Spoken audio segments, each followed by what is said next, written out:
So it's been raining a lot, right? All right, I'm proud of you guys for making it to church on a rainy day. And the teenager in me, which was long gone, but still, when it rains and when it gets cloudy, the teenager in me just wants to watch movies. And so I thought, I'm going to show a short clip, because then somehow I'm satisfied in watching movies. So there's just a short little clip that's going to set up part of my talk.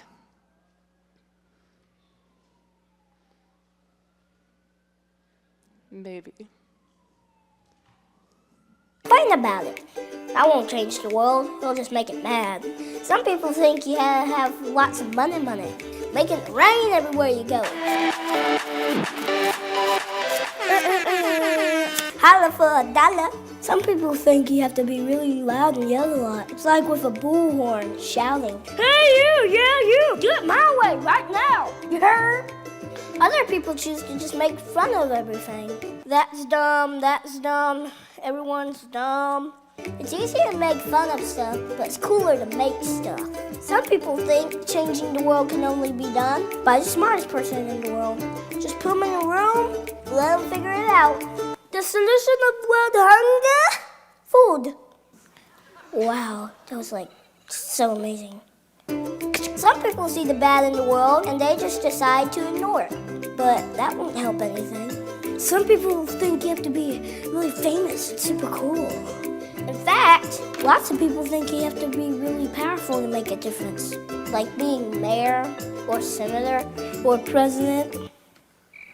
But the truth is, a title doesn't make you more important. The world is changed by you. It's one person filled with love. And they just have to live it out, so they do something awesome. Then that person is filled with love, and they do something awesome. It just goes on and on and on and on. And the next thing you know, everything's awesome. Some people think it's impossible to change the world. It's impossible to change the world. Well, you can see why they could think that. Living in the world with kids who are hungry, people who are homeless, families weren't happy. I'm just trying to figure it out like everybody else, man. I do know this, though. Next time you feel overwhelmed or totally alone, remember this. Things don't have to be the way they are. The world is changed by ordinary people. Little people living out big love. And that's what gives the world a Awesome. I'm going to stop. He goes into a dance party after that, and though it's cool, not necessarily the point I'm trying to make. But little people living out big love. It seems like a really daunting task. I don't know if you guys have ever been faced with a task like that. Little kids are awesome because they are fearless. Everything seems impossible to adults, but little kids, they're out there taking over the world. Nothing is impossible to them. For them, the inspiration is just living. They don't need anything else. Never has a kid given up on flying because they had no cape. Kids will run around and they'll pretend that they're able to fly through the skies. They'll run through the living room telling epic tales. And there is nothing I love more than when I get to go see my family and I get to hang out with all the children. These are my nieces that I'm obsessed with. And as you can see, on any given day, the world is their playground. Anything is possible. Little Zoe can don on a wig and sing you a song, and Ava can stop the ocean from coming in too quickly. And no matter the situation, they have this dream, this possibility, the awareness that anything can happen. When do we lose that?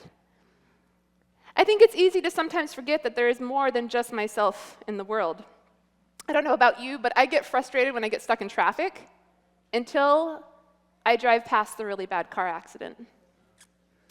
I get grumpy about really long lines at the grocery store thinking I only have 3 things until I realize that the person 2 people in front of me has 4 kids under the age of 3. And they're trying simply to contain the madness and put food on the belt. I get grumpy when I don't eat.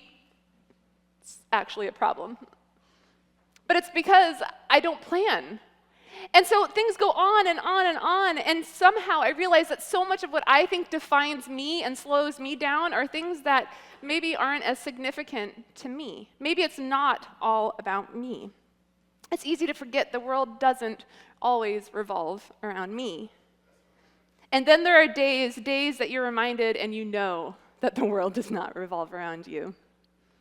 We're really fortunate to be part of a community and a church here that does do stuff outside of ourselves. We have groups of people that on their own are feeding the homeless in Garden Grove every single Sabbath after church.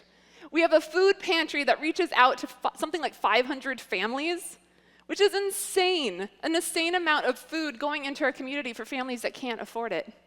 We have the youth wanting to volunteer at something called the Thomas House to throw parties for kids. We have people that are going out of their way on a regular basis just to show people love. They carry packs in their car that have food and things for them. And this is what alters community. This is what creates change, just as Kid President said. The days you can't change the world are sometimes the days that you can do nothing but change yourself. Sometimes we get so caught up in having to do everything for everyone else that we forget that some of the work has to be done on ourselves. And so those days that maybe we're not feeling like we can go out to save the souls of everyone around us or feed everyone around us, maybe those are the days that we should start taking a little bit of time to work and better ourselves. In Matthew 5, it goes through the Beatitudes and reminds us that we are all salt and light, the thing to give people hope. In Matthew 5:16, it says, "In the same way, let your light shine before others, so that they may see your good works and give glory to God." This last Sunday, I had an amazing opportunity, and I was told I was allowed to talk about it. My friend who is in town from the Philippines, her parents actually decided to throw a fundraiser for our nonprofit. Now, I was really excited about it, but I was also terrified because, to be honest, I hate asking for money, and we didn't really know how to do a fundraiser for something that was about us. And so for the first little bit, we were a little bit nervous, and we were talking about how this would even play out, and would people even show up, and would people even care about what it is we're doing? And then we started talking about why we were doing what we were doing. If we can go to the next picture, there are 4 lovely ladies in this picture. I like to claim it. And there's 3 others. As you can see, there's Amanda, Elizabeth, Roberta, and myself. And we were all friends from college, and this is actually a really bad picture from the airport. But these are 3 women that I just absolutely adore, people that have inspired me beyond measure. These are women that a few years back, Elizabeth, the one with the scarf, she was walking through the streets of Manila, and she was on the pedestrian sidewalk above the street, and she was walking, and she literally stepped over a little girl who was laying on the ground. And she stopped as she was stepping over, and she looked down, and she just saw the most horrifying sight. This little girl had her hand out with a cup, and she had open sores all over her, and she was like, I have to do something. So she leans down, and she starts to talk to this little girl, and the little girl just kind of shrugs and goes back into her position. So Elizabeth can't leave it there because Elizabeth is pretty much the kindest human being on the planet. And so she goes on a hunt to find this kid's parents. And she finally tracks them down and she says, hey, I want to do something. I'm happy to pay for the medical expenses. I would love to get these sores under control and make sure that your little girl can go back to school and all this stuff. And the parents said, we're fine. We need her to stay like this. This is how we make our money. Elizabeth could not handle it. I think pretty much the next day she was like, we have to do something, anything. We have to do something. This cannot be what the world has come to. This cannot be okay. We're on my way to go to class, we're on my way to go to work. I have to walk past these atrocities, these horrible things. And then the conversation began. We began to talk about the needs of the communities there. We started to talk about what we could actually do. And when it came down to it, we actually were talking about going into villages to work in jeepneys like the Jeeps, and we were going to get them, and we would go into the villages and teach medical care. And Amanda's makes prosthetics, so we were going to have her make prosthetics for those that lost limbs so they could work. And we had this great scheme. And then it came down to that moment, stepping over that little girl in our own backyard, right in the community that they lived in. She was like, I can't walk past that every day to go save someone else. I have to do something here. I have to help my community. And so some of you know this. This is exactly how Project Propel started. We originally had big plans, and we were going all these different places, and then we realized that it really just needed to be taken care of in the neighborhoods that our friends lived in. And so we're just going to go through. This is kind of like a mission spotlight. I got permission, but I was going to just run through a couple things just so you guys have an idea of what's going on. So if you look right here, you can see that this is what most of the informal settlements in Manila look like. There's 4 million people in these informal settlements, which is crazy because I just found out that every time I walk past this one street, that there's a little door that's like half the size of a normal door that leads into a community of 1,800 people. A little tiny door. It opens up into this whole other world that I've never even been exposed to. And as you continue through, we started realizing that there's all these needs. There's these kids on the streets that need attention. There's these people that are starving to death. And so we started something called urban gardening. Urban gardening is a fascinating thing because I don't have a green thumb. And none of us do. And so we started trying to figure out how we could possibly bring clean water and food or anything of the sort to people in that community. And we started talking to the barangays, and soon we found out, by the way, the barangays are the community leaders, like the Civic Center. We started talking to the barangays, and they said, you know what, you can have the sidewalk that's piled high with rubbish. And we were like, okay. And so we cleaned out the rubbish, and we started teaching people how to garden there, and we built these little gardens, and soon we would have a president and a vice president and a sergeant of arms owning that plot of land, and each person had a little space. And these gardens started feeding 250 people for one garden. And that was a trial run, and we were like, guess that works. These people are magicians. They know how to make things grow because a lot of them came from outside in the farmlands, and they came to the city to make something of themselves. And so here they are, they're gardening, and they're building community, and suddenly these women who didn't have a voice, didn't have a title, didn't have a purpose, suddenly are strutting around their community as the leaders of their garden, as the people that know how to bring food to people. In fact, you see right here, this is our livelihood garden. This was supposed to be our store. Our thought was, hey, when people grow too much stuff, we'll just have them sell it and they can make an income, right? Makes sense. Unfortunately for us, but amazingly for them, they would never sell food to anyone in their community that was hungry. They just wouldn't. So our store, our building that was set up for people to be able to make money out of, instead we found that people were gifting their produce because they wanted other people to be able to eat something fresh and clean. And so the things keep going, and so we're learning all about this. I'm learning about worms right now, which is weird. But we're learning about all these different things, and it's beautiful. And then we started realizing another need, and that was that a lot of people in these informal settlements, if they're pregnant or elderly or have disabilities of any sort, they're kind of locked in place. And even the health workers in the barangays, in the city, center of the city, had no idea how to get to these people or where they even were. And so Elizabeth, who's our president of our nonprofit, she designed something we call the Medicab. It's basically a bicycle welded to a bunch of metal that turns into a stretcher. And it can go through the flood season, so when the water's up to your waist, it doesn't have a motor, you can pedal right on through that, and you can get anyone out of the community that you need to in order to get them health care. It's breathtaking. It's inspiring to see what they're doing out there. Even the vice president of Manila, or Philippines, showed up to celebrate with us, Lenny.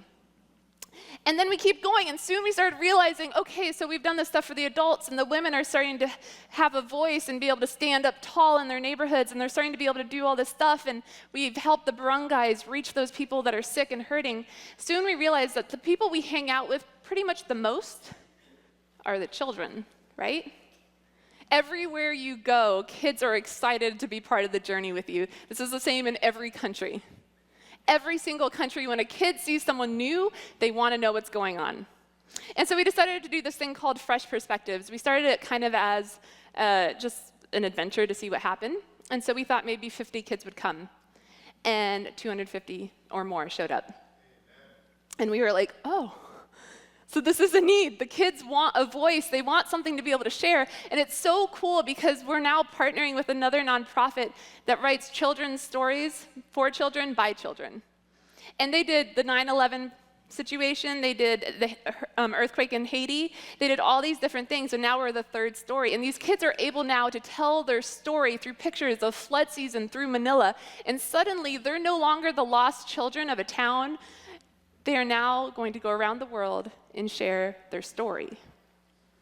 And it's inspiring, and it's breathtaking, and it's overwhelming to see people transform from when they were voiceless to when suddenly they had a voice, they had purpose. They had a reason for being alive. They had something to share with someone. They were no longer that person that just was in the corner waiting to die. It's an amazing thing to be able to be part of a community that cares so deeply about other people. And I know I get taken aback every single time I read stories or see stories or hear stories about even your lives here. And I experience this unknowing ability of how to encourage that and to say, you have a voice, you have something to say it loud. And when I was thinking about all this, and as we went through our fundraiser, and as Roberta and I were talking back and forth, and we were so excited, and we were answering all the questions, and we're like, yeah, Medicats, and then we have a new initiative coming up, and we were excitedly telling it, there's inevitably that one question that stops you in your tracks and kind of stabs you right in your core. And that question hit me pretty hard. When are you building a church? And I stopped. Because suddenly I realized I'm a pastor. I should have probably thought of this at some point. But I hadn't. And it's not that I was angered by the question, but I was more hurt by the question because we weren't talking about a church. We were talking about food and water and purpose and a voice and building a community that has been exiled. They don't even have normal-sized doors getting into their community. And I was taken aback and I was kind of shut down for a moment because I didn't know what to say, because I felt like maybe I had failed somehow, that maybe I wasn't doing exactly what I was supposed to be doing in this project. And maybe as a pastor, that was supposed to be my goal, build them a church. But it wasn't. Honestly, it still isn't. Why? Because they have churches and buildings everywhere. But they don't have as clean water and fresh food. And so I had to face this question, and I actually went to the back room and kind of stood there for a second because it threw off the entire rhythm of what I was doing, because I felt really questioned in a certain way. And I was like, you know what? So many people have that passion and they have that ability to build this community and this church, and I want them to do that, but maybe that's not where I fit into this picture. Sometimes as humans, we fail to see the good in what is happening. Or maybe it is that we expect more from people. I don't know. But when I heard that person's question, I knew I needed more time to process it. And so I've taken that opportunity via a sermon. Church is an important place, and I hope you don't hear me wrong. I think church is a critical part of our community, bringing everyone together to worship and celebrate and focus our hearts. But I am so excited to be able to say that there is also more to that outside of these doors. That church is not necessarily about a physical structure. Church is not about us being able to drive and park into an amazing parking lot and eat food together. Though that's great and incredibly important for our own emotional psyche, there is more to the gospel message than that. What if our churches didn't have doors? What if anyone could come in and out and there was no questions about why they were there? What if we had worship out there? What would that mean? What would that look like?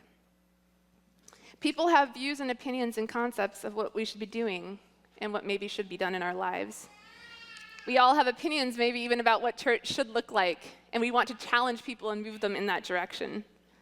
Many of us have defined the world for others, and sometimes we forget to redefine it for ourselves. Now again, I hope that you hear what I'm going to say. Not in a controversial or crazy manner, but in one that truly shows the heart of Jesus. In the start of the Gospels, there's a parallel story, and that's of Elizabeth and Mary. Elizabeth is about to give birth to a son who is destined to prepare the way for the Messiah, and Mary is about to give birth to a son who is supposed to be the Messiah. Elizabeth then has John the Baptist, and soon after, Mary has Jesus. John the Baptist does his role beautifully. He paves the way, proclaiming that he is not the greatest, but there is another one to come. He proclaims that even greater than himself, he who is the Messiah will come and he will save the world. He wanders the wilderness and converts the multitudes, and then the day comes where he's standing there in the midst of a crowd and he meets eyes with Jesus. And John knows that this is the man of the hour. He proclaims his identity, and he goes through the process of taking the message all the way home. And then he says, time for baptism. Jesus gets in the water and allows a simple man, John the Baptist, baptize him. And this is a pivotal moment because something big happens here. There's an unexplainable moment of God's presence. And then they part ways, and John the Baptist soon thereafter gets arrested by King Herod and thrown into prison. And then Jesus begins his documented ministry.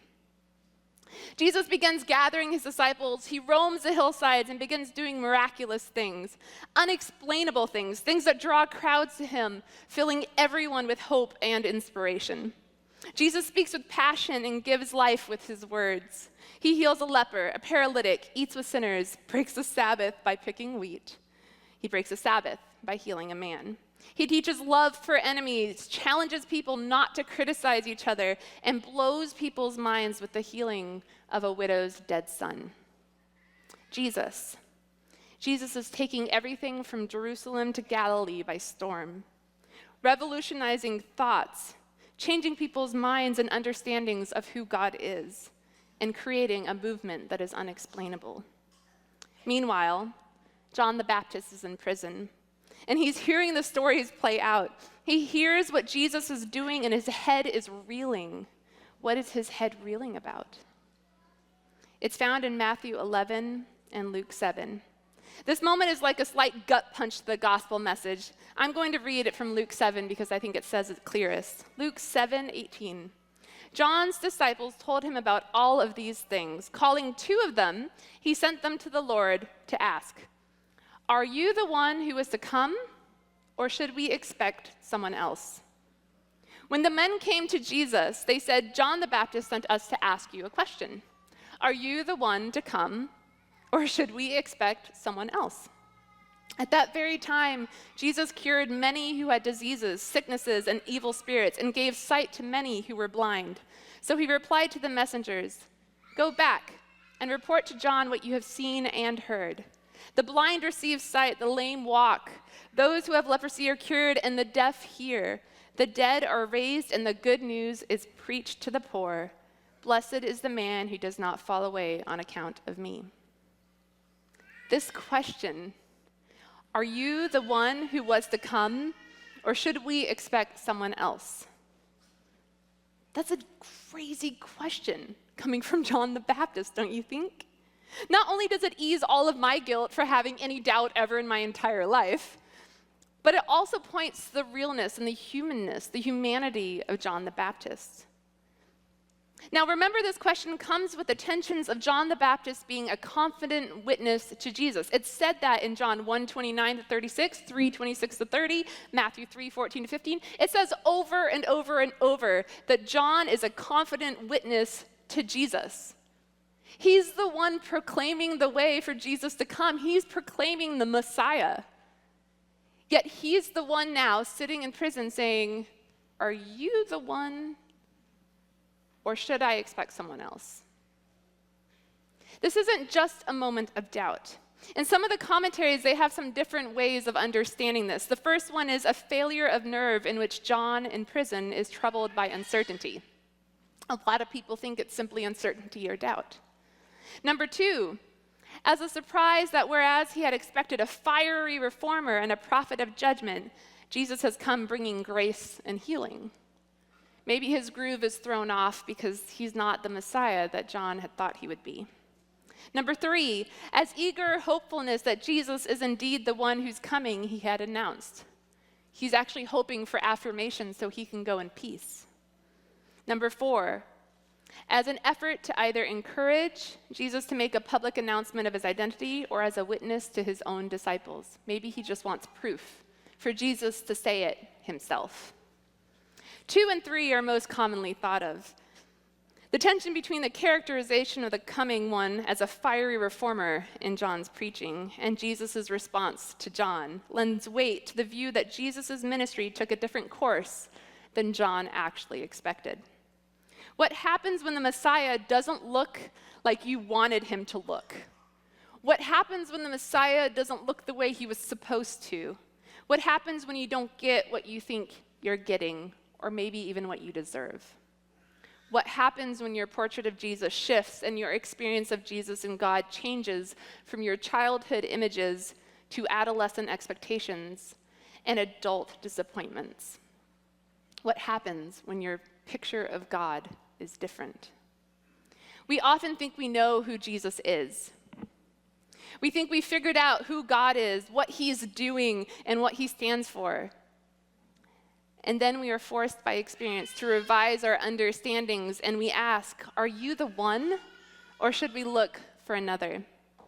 I love this story. I love it because it pushes me to realize the barriers that Jesus was busy breaking down. The man who proclaimed the way for the Messiah has a moment where he realizes that the mess in the Messiah is not what he was expecting.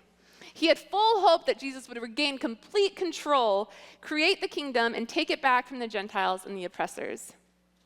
John expected Jesus to bring judgment and condemnation on the evil in the world and immediately usher in the kingdom of glory. He found it hard to see how Jesus' teaching, healing, and gracious, miraculous signs were getting that accomplished. Instead of kingdom glory, Jesus showed up with kingdom grace. Jesus showed up in all of the wrong places, in houses of sinners, touching the outcast and unclean, healing people no matter what day of the week it was. He didn't look like church. He didn't look like he was supposed to look like. Jesus challenges us to live beyond a building. Jesus spent most of his ministry outside of the synagogues, loving on people, demonstrating love for every human being coming in his path. He took interest in those who were thought of as uninteresting. And if you want to get old school, we can quote Ellen White right now. Ellen White talks about the need for our churches and our communities to have disinterested benevolence, to be so excited about the human being in front of us that we don't expect to get anything in return. We're doing it because we love them, because we have an amazing role model named Jesus who has set before us this path that opens up all the questions and all the doors and says nothing is too dirty or too gross or too disturbing for me to handle it. That's what our community is called to do. That is what we are challenged to be as a church. Not a church, but a church. We don't need to be trapped only one day a week in a misery that just makes us hang out with each other, but rather let's go out and we go into our communities and breathe life into the people around us. And so when we do come back into our church, we breathe life into each other with the passion and energy of what's going on outside. And we say, what are you doing? This is so great. I would love to have you be part of this. Or my life was turned around because I experienced something out here. It's no longer the dirtiness of the outside, but rather us joining in and purifying, creating hope and wholeness and cleanliness and love everywhere we go. I love this story because even John the Baptist was taken aback by who Jesus really was. Christianity, and really anyone, has an amazing opportunity here. We have an opportunity to take interest in everyone, to support and build each other up. We can heal the sick. Maybe not in the most medical of senses, but we can heal the brokenhearted. We can listen to people's stories. And hugs are free, guys. We can go out there and show a little bit of love and companionship to people. And all of this does not have to be about a transaction. This doesn't have to be about me getting money to do this. This is about a relationship. This is about a community changing every person we come in contact with. It's about the ripple effect of how it affects people outside of our walls when they see someone living passionately and wholly. It's interesting. Some people may say that love is a sign of weakness or that too much kindness can make a business crumble. I beg to differ. Justice and love are never wrong. Being kind and treating people well is never wrong. It's never a waste of time. It's business building and a sign of strength because it builds strength in our communities. In Jesus' prayer of Matthew 6:10, it says, "Thy kingdom come, thy will be done on earth as it is in heaven." This is in the present tense. Kingdom values happen now before anything else can happen.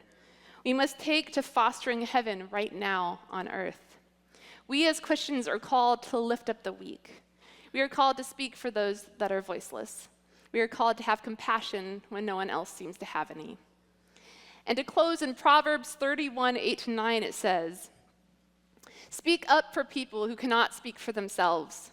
Protect the rights of all who are helpless. Speak for them and be a righteous judge. Protect the rights of the poor and needy.